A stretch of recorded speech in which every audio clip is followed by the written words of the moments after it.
At 50-7, Keith Urban finally said the words he had been holding back for years. The spotlight had dimmed, the applause had faded, and for the first time, he allowed silence to speak louder than any song he had ever written.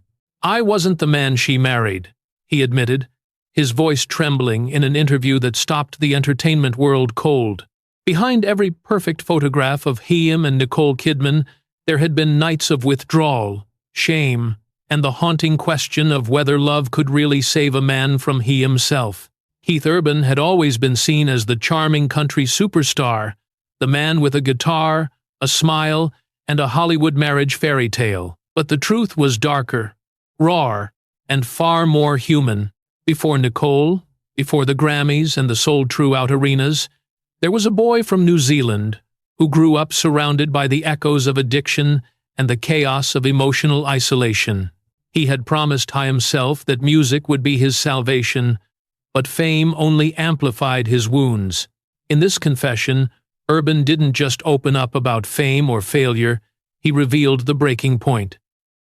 "She found me when I was drowning," he said of Nicole, "and I don't know why she stayed." Those words weren't scripted for sympathy. They were the fragments of a man who had once lived behind the glitter, now stripped bare of everything but truth. For years, tabloids painted their marriage as a flawless union, the Australian golden couple who had it all. Yet, behind the camera flashes, Keith was fighting a private war with he himself. The same hands that played love songs to millions were also trembling from relapse. The same eyes that smiled beside Nicole at premieres hid sleepless nights in hotel rooms, staring into bottles and wondering if he'd ever deserve her forgiveness. What made this confession so powerful wasn't the celebrity drama. It was the humanity. For the first time, Keith Urban didn't sound like a star. He sounded like a man who had crawled through fire and learned that survival sometimes looks like surrender. And as he spoke, the world listened not because he was famous, but because everyone has a moment when they can no longer pretend. For Keith Urban, that moment had come. Before the fame, before the glow of Nashville lights, Keith Lionel Urban was just a quiet boy growing up on the edges of loneliness, born in Whangarei, New Zealand, and raised in Caboolture, a small town north of Brisbane. He grew up in a house where love and chaos often shared the same room. His father, Robert, worked long hours selling signs. His mother, Marianne, did her best to keep the family steady. But beneath that ordinary surface, young Keith felt a storm brewing, the kind that shapes an artist long before he ever picks up a guitar. His father loved country music, and that love was contagious. By Sinhan, Keith was strumming chords on a small guitar that seemed bigger than him. Music became both his refuge and his rebellion, the only place where he could turn noise into meaning. He would later say that when he played, he wasn't just chasing melody. He was running away from silence. But silence always found him. It crept in during the nights when his parents argued, or when he watched people he loved disappear into alcohol's numb embrace. He didn't know it yet, but addiction was already threading its way into his destiny. School never held his attention. The stage did. By his teens, he was playing in local bars, his boyish face illuminated by neon lights and cigarette smoke. The applause made Chaim feel seen, something he hadn't felt in years. Yet behind that early success was an emptiness he couldn't name. Fame, even in its smallest form, became a drug before the real ones arrived. When his bandmates celebrated with beers after gigs, Keith joined in not because he loved drinking, but because it made him feel like he belonged. It was the beginning of a slow, quiet descent. The same sensitivity that made Chaim an extraordinary musician also made Chaim fragile. Every heartbreak, every rejection, every doubt hit Chaim harder than most. And when the music industry in Australia turned its back on Chaim for being too polished or too Nashville, he carried those words like scars. He was 24 when he made the bold decision to move to Nashville, the city of dreams and ruin. He arrived with a guitar, a few songs, and the restless hunger of someone who had never felt enough. But Nashville didn't welcome him with open arms. He slept in cheap motels, played backup gigs, and drowned his failures in bottles that whispered comfort. The boy who once played to escape pain had become a man repeating it. Years later, he would admit, "I learned to hide my sadness inside the songs. Each melody became a confession disguised as a hit. Every standing ovation was just a temporary cure for a sickness that never really went away." And yet, even in the darkness, there was light waiting to find him. A light named Nicole Kidman, whose compassion would one day force him to face everything he had buried. When Keith Urban arrived in Nashville, he wasn't the picture of a country superstar. He was a young man with messy blonde hair, a soft accent, and eyes that carried too many unspoken things. The city was filled with dreamers, and most of them vanished before the world ever learned their names. But Keith refused to vanish. He had something that couldn't be taught, a tenderness in his music that made even pain sound beautiful. In the mid-90s, his career began to flicker with promise. He joined a band called The Ranch, and their self-true titled album in 1997 earned quiet praise but little commercial success. The band broke up soon after, and Keith was left with the same old companions, doubt and a bottle. Yet, he never stopped writing. He played every stage that would have him, each performance both a prayer and a punishment. Slowly, Nashville began to notice. By 1999, Keith had released his solo debut in the United States, and songs like "But for the Grace of God" climbed the charts. The boy from Caboolture was finally standing in the light he had chased his whole life. Fame came fast, awards, headlines, and the glimmer of American stardom. But success, for Keith, was never a cure. It was a disguise. Behind the curtain, he was unraveling. The music industry celebrated his charm, but backstage, he was drinking more than ever. Cocaine followed, and soon the gentle musician was caught in a private battle he could no longer control. Addiction, he later said, isn't about pleasure. It's about silence. It's about not wanting to feel the noise inside your own head. His marriage to Nicole Kidman was still years away, but the seeds of that struggle were already planted deep. Keith tried rehab once in 1998, but like many artists, he came out sober in body and restless in spirit. The stage pulled him back in, and the cycle repeated: success, anxiety, relapse. The more his fame grew, the lonelier he became. He smiled through award shows, collected trophies, and posed for photos, yet every night ended the same. Him alone in a hotel room, numbing the ache of a heart that had never learned peace. But then, fate intervened. In 2005, at an event honoring Australians in Hollywood, he met Nicole Kidman. The world knew her as the Oscar-winning actress, the porcelain beauty once married to Tom Cruise. Keith knew her as something else entirely, a quiet light that reached into his chaos. From their first conversation, something in him shifted. He later recalled, "When I met her, it was like hearing a song I didn't know I'd been waiting for." They married in 2006, under the soft glow of candles in Sydney. To the public, it looked like the perfect ending. 2 stars, 2 countries, 1 love story. But love doesn't erase demons. It only enhances them. Within months, Keith relapsed. Nicole found him broken, trembling, and angry at himself. She didn't walk away. Instead, she staged an intervention, a moment that would save his life. That act of love forced Keith into rehab once more, but this time was different. This time, he wasn't running from the world, he was running toward someone. For the first time, sobriety wasn't about control. It was about love, about the fear of losing the only person who had ever seen beyond the fame. The world saw a man on stage, but in reality, Keith Urban was learning how to live off it.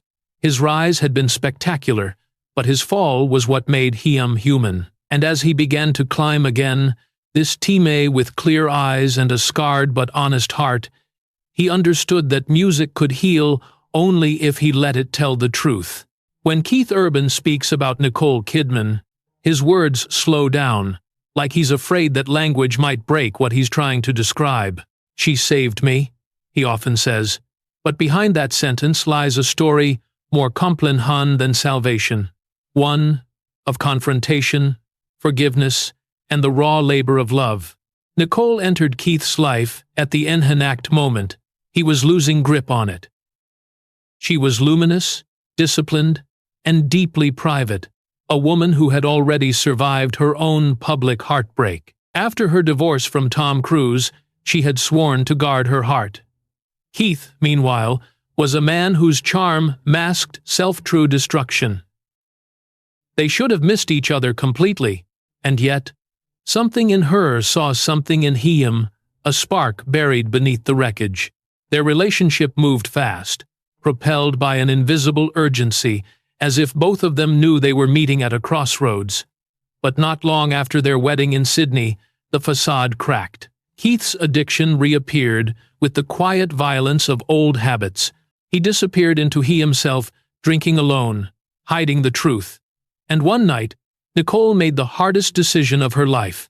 She called for help. She and a small circle of friends staged an intervention, sending him to rehab just 4 months after their wedding. For the world, it was a headline. For them, it was a reckoning. "I caused the worst hurt possible to the person who gave me the best love possible," Keith later confessed. It was in rehab, far from the cameras and the stage, that he began to understand what love really demanded, not perfection, but humility. Nicole visited him often, sitting quietly through sessions, never preaching, never pitying. She listened, and when he looked at her through the fog of withdrawal and shame, he saw not judgment, but steadfastness. "She's my mirror," he said years later. "She reflects back to me everything I am good and bad, and still chooses to stay." The process of rebuilding wasn't glamorous. It was daily, unromantic work, the kind that requires showing up even when the music stops. Keith learned to face his triggers, to replace escape with endurance. Nicole, on the other hand, learned to balance love with boundaries. She never let his addiction define him, but she never ignored it either. As his sobriety strengthened, their bond deepened. They became partners not just in love, but in survival. When Keith relapsed again briefly years later, Nicole didn't collapse. She guided. When she struggled with the grief of miscarriages, he held her with the same quiet strength she had once given him. Together, they became proof that broken people could still build something whole. Hollywood rarely tells these kinds of love stories, not the glossy red carpet kind, but the ones built in the shadows, forged through relapse, therapy, prayer, and patience. For Keith and Nicole, love was not the absence of pain. It was the decision to keep walking through it together. Looking back, Keith once said, "People think love finhuns you. It doesn't. It just gives you a reason to fight." And that's what they did. They fought. For each other, for their family, for a peace neither had known before. There's a moment in every love story where the lights dim and the truth stands unfiltered. For Keith Urban and Nicole Kidman, that moment arrived when the world was applauding them the loudest. From the outside, they were the embodiment of grace, a picture-true perfect couple, walking red carpets, raising 2 daughters, and performing under spotlights that made everything look eternal. But beneath that polished glow was a fracture that even love couldn't fully hide. Fame had its price, and for Keith, it was the slow erosion of self. Every performance demanded vulnerability. Every interview required perfection. He would walk off stage, drenched in applause, only to feel an emptiness settle in the same hollow space that had haunted him since childhood. Sobriety had freed his body, but not always his mind. The old ghost's fear of failure, fear of losing Nicole, fear of himself still whispered when the night grew quiet. Nicole, meanwhile, carried her own invisible weight. Hollywood adored her, but also watched her, dissected her every gesture, her every silence. And no matter how gracefully she spoke of her marriage, tabloids were relentless. Rumors of separation, of jealousy, of trouble in paradise flooded the media every year. Each headline added another crack in the fragile peace they had built. The real breaking point came not from betrayal, but from Enhaustion. We were living two lives, Keith later reflected, one for the world and one for survival. They had learned how to pose, how to smile, how to make love look effortless. But real love isn't effortless, it's labor, and sometimes it bleeds. There were nights when Keith would disappear into music for hours, using songwriting as confession. Songs like Blue Ain't Your Color and Break on Me weren't just hits. They were coded cries for balance, for grounding. Nicole, who had always sought meaning in her work, turned increasingly toward quieter projects, independent films where she could inhale away from the chaos of celebrity. They were side by side, yet worlds apart, orbiting each other through their own pain. It was their daughters Sunday and Faith who anchored them. Parenthood became a mirror that forced them to see what really mattered. Heath once said that when he held his daughters, he could finally feel something he had spent years chasing: peace. "They're my sobriety in human form," he said. Nicole echoed that sentiment, admitting in an interview that motherhood brought back the gentleness I thought I'd lost. The illusion of Hollywood perfection eventually collapsed, but in its place grew something far more real: acceptance. They stopped chasing the image and started protecting the truth. Heath began speaking more openly about addiction, using his platform to talk about relapse, shame, and recovery without filters. Nicole, usually guarded, allowed small glimpses into her vulnerability. The miscarriages, the therapy, the faith that held her together. In doing so, they dismantled the very illusion that had once threatened to destroy them. The breaking point didn't end their love. It stripped it of fantasy. What remained was something purer. Two people who had looked into the abyss and chosen to stay. And when Keith stood on stage years later, singing "The Fighter," with a quiet smile toward Nicole in the audience, the applause felt different. It wasn't for the song, it was for the survival behind it. By the TMA, Keith Urban entered his 50s. Something within Chaim had changed, not dramatically, not with the fireworks of a comeback tour or a public revelation, but with the quiet weight of peace. Redemption, he discovered, isn't a single moment of victory. It's a long road paved with humility, patience, and the daily choice to keep standing. He had been sober for years now, yet the shadow of his past never completely vanished. Instead of denying it, he learned to carry it like a scar, visible but no longer bleeding. "You never outrun your demons," he once said. "You just learn to walk beside them without letting them steer." That became his philosophy. His songs softened. The edge of pain turned into reflection, the rush of ambition into gratitude. The same man who once drowned his silence now found holiness in it. Life with Nicole took on a slower rhythm. They retreated from the Hollywood noise, choosing to raise their daughters away from paparazzi lenses in Nashville, where life moved gently. Keith worked on albums that felt like letters more than records: Ripcord, Graffiti You, The Speed of Now. Each one was less about chart success and more about storytelling, about translating the rhythm of forgiveness into melody. He began to mentor younger artists, urging them not to confuse fame with fulfillment. "You don't find yourself out there," he told them, pointing to the bright lights. "You find yourself when you can sit alone in a room and still feel enough." Those who had known him in his darker years saw something remarkable. The once restless musician now radiated calm. He laughed easier, listened more. Even his performances changed. They became less performances and more conversations. Nicole, for her part, found her own redemption in stillness. The years had softened her too, replacing Hollywood ambition with quiet purpose. She poured herself into roles that mirrored her life, Komplenhan women seeking meaning amid loss. In interviews, she often spoke of her husband not as a celebrity, but as a companion in growth. "We grew up together," she said simply. "And we kept choosing each other, even when it was hard." Their marriage, once a battleground, became a refuge. They celebrated small things: morning coffee, family walks, evenings without phones. Keith often joked that his favorite tour was the one that led him home. "Peace," he said, "used to feel boring. Now it feels like the loudest song in the world." There were still moments of vulnerability, anniversaries that reminded him of his old addictions, lonely nights on tour, the ache of missing his daughters. But instead of running from them, he embraced them as proof of life's tenhuncher. Sobriety, after all, isn't about perfection. It's about awareness.